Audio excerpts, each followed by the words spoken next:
Hello and welcome to Creating a Fall-Resistant Body. I'm your host, Coach Ken Dalrymple. In this final segment, we're going to talk about some functional strength movements that I would encourage you to start integrating into your practice. So we have talked a lot about balance and quickness and all that, but underneath that, the foundation, we need to have a certain amount of strength. And if you recall at the beginning of the video series, we talked about developing eccentric strength. In other words, the ability to decelerate or lower ourselves under control. So we're going to take a look at a couple of movements that I think are underrated but are very important for your overall strength and for the safety of your back in the case of the first exercise. So the first one we're going to look at is what we call a hip hinge. I'm going to turn sideways and just kind of demonstrate this. So if you just put your hands on your thighs and soften those knees, and then you're just going to push your hip back, and notice that my back is very flat. I'm not rounded. I'm not trying to look forward. I've started with my eyes looking straight ahead. I push my hips back, let my hands just slide down my thighs, and I end up in basically what would be considered an athletic stance or ready position, okay? So it's learning to push your hips back. This is a fundamental movement that a lot of people forget about when they're going to pick something up off the floor, for example. They bend out over something like this and hurt their back. So if you get that butt back and keep your back flat, you're good. You can come down and pull up the object, whatever it is. So to practice this hip hinge, what I like to do is come up to a wall and kind of measure with your heel about one of your foot lengths from the wall. This may be a little too much for some of you to start with, so if it is, bring your feet back, but get both feet equal distance. Again, hands on the hips, and all I want you to do is push your hips, push, push, push, push, push, push, push, push, push, until your butt hits the wall, and come back up. So we're here and down. And again, from the side, it's here, back is flat, I'm looking forward, and I come back up. So always leading with the hips. This is the foundation for starting a squat or for doing a deadlift with a lot of weight. You're here and you pull it up. Okay, so this is a very functional pattern that you need to ingrain. So practice against the wall, and then you can start to step away once you get comfortable with it, and you can start adding holding a bar or any other weight that you feel comfortable with, and practicing this hip hinge to where you're coming down to about mid-shin level and back up, which is the foundation for a deadlift. So now we're going to take a look at the squat pattern. This is fundamentally one of the most important patterns that we need to either regain, reestablish in our lives, because we use it or can use it or should be using it in many, many of our activities, whether it's gardening, playing, or just sitting comfortably, learning to get comfortable in a full body weight squat. It requires some mobility of the hips, knees, and ankles, obviously, and we're going to show you some progressions to get there. But it's really important that you maintain this position, because as we age, if you're not able to, for example, get off of a toilet and stand up, or out of a chair without assistance, this is problematic. And if you want to maintain an independent life, you need to maintain this squat position. So I'm going to give you some ways to access that, and then I'd like you to try to integrate it as much as possible. So if you are out gardening, you can drop down, do whatever you're doing, and then get back up, hopefully. Arguably, the squat is one of the more underrated exercises that people have forgotten how to do in our culture. So in order to access that, we're going to start with an assisted squat. And I'm going to use a chair today, but I would recommend for most of you that you use a countertop or some solid object, a railing at your house that you can put your hands on, have your arms fully extended, but not rigid, just extended, and then place your hands over that rail, feet hip to shoulder width apart, and just like the hip hinge that we started with, we want to start by pushing our hips back and then dropping down and back up. So we've got the chair to help us. We're only going to go as far as we know we can comfortably get back up. So you're going to keep working this pattern with your hands supported on something to where eventually you'll be able to get all the way down and come up, maybe with just a little bit of assist. So be sure you start there, get your confidence, get your strength in that assisted position. The next progression will be to go ahead and sit in a chair.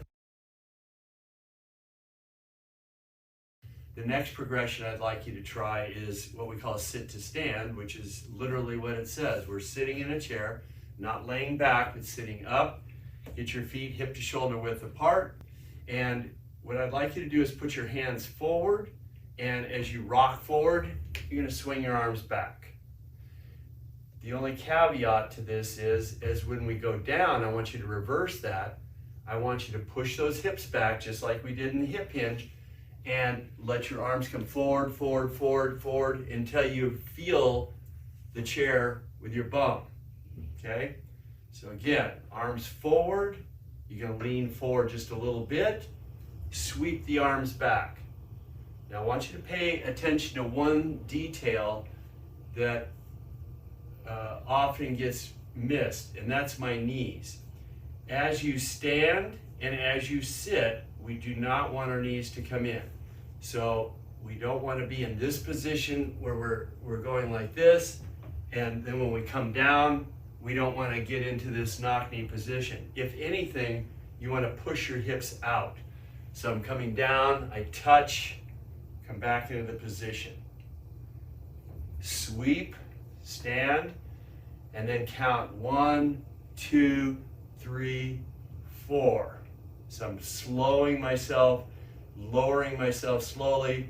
That's working on the eccentric strength, that deceleration. So one more time, you just pop up, and then as you go down, swing the arms forward, or it's a counterbalance, 2, 3, 4, and I'm down. Okay? So that's the sit to stand. All right, and then finally, we've worked our way up with assisted squatting, sit to stand, and now we're gonna try our first body weight squat. It's not necessary to go to any particular depth initially, but hopefully you've gained enough strength to get close to what I would call a parallel thigh position, which I'll demonstrate. But let's look at this from the side. There's a few key points that I want you to notice. So feet should be relatively straight ahead. Let me stand this way. If you don't have a lot of ankle flexibility, sometimes the feet will want to go out. It's not horrible, but try to get your feet somewhat parallel and going forward like you were skiing, okay? If possible. So we're going to get our feet hip to shoulder width.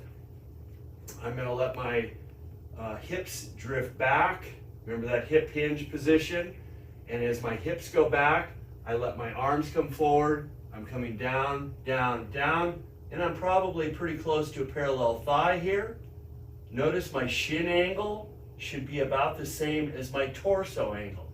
So this angle and this angle should be fairly similar. I'm looking ahead, I come up and I sweep back. So again, take 4 counts to get down, 2, 3, 4, bottom position, and then come up. One more time, hips back, arms forward, and back up. One other little cue that I'd like you to try is when you're in the bottom position, when I'm down here, wiggle your toes. You probably can't see me doing it. I'm wiggling my fingers too. But wiggle your toes.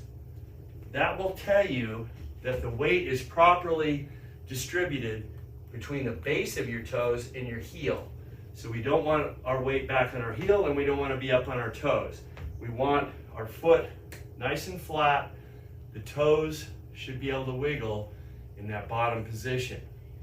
Eventually, if you want to add some resistance, you can grab a 1 gallon milk jug, fill it full of water, and hold it at your chest and practice. Now you've got a little bit of resistance. And coming down, hold, and back up.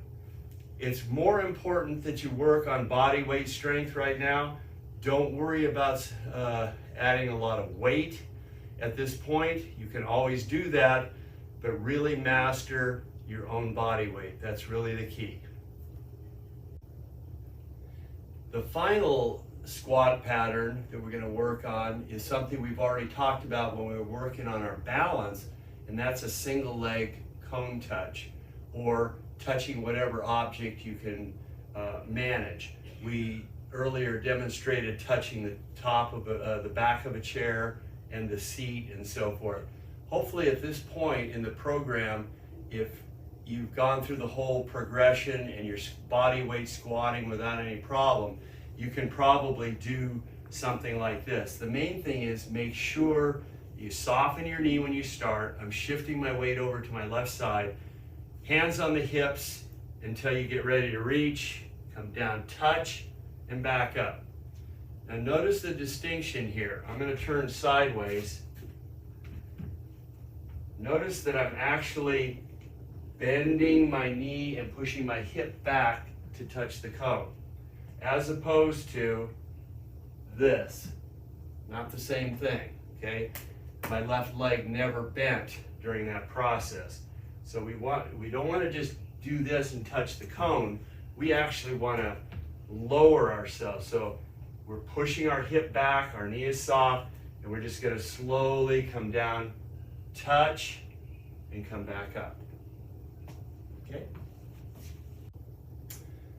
And the last bit of strength training that I want to review again, I mentioned it earlier about grip strength. Our grip, if we can't hang on to it, it doesn't do much good how strong everything else is.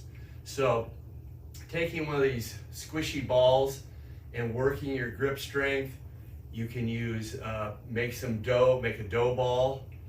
There's physio balls that therapists use that you can get probably at most sporting goods stores, or anything that causes you to have to grip.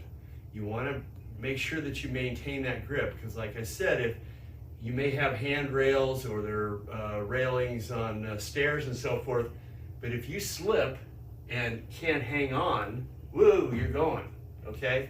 So make sure that we work, don't forget your grip strength, okay? So it's an easy thing to work on, and it will hopefully keep you from falling someday. I want to leave you with a couple of tips. First, always train within your own current capability. You will get better and stronger and quicker if you practice, but stay within your current capability. Try to follow the progressions as closely as you can. Don't skip ahead and say, oh, that looks interesting. Make sure that you own and really have mastered those steps that I've outlined in each of the exercises we've shown, or movements. Make sure that you're breathing. Sometimes when we are doing a physical activity like the ladder and we're really concentrating hard, we stop breathing. So make sure that you're always keeping your breath up with it. None of these exercises, other than depending on how long you do some of the marching and so forth, might get your heart rate up and your breathing up a little bit, but try to stay under control. This is not meant to fatigue you, which is actually my next point. Try to stop before you are fatigued. Remember, the key thing we're training here, your muscles may feel tired, or you may be noticing some fatigue. Pay attention to that. We want you to stop before you get fatigued, because actually your body is going to remember the last repetitions. So we want them to be clean and crisp and as perfect as you can make them. We don't want to store bad or inappropriate movement up here when we're tired. So stop when you're fatigued. And then finally, discover for yourself what your own minimum effective dose is. Movement training or exercise is much like taking a medication. We just want the minimum effective dose, enough to get a training effect, not overly fatigue you, and keep you fresh and excited to come back the next day or the day after and practice some more. Thanks for watching.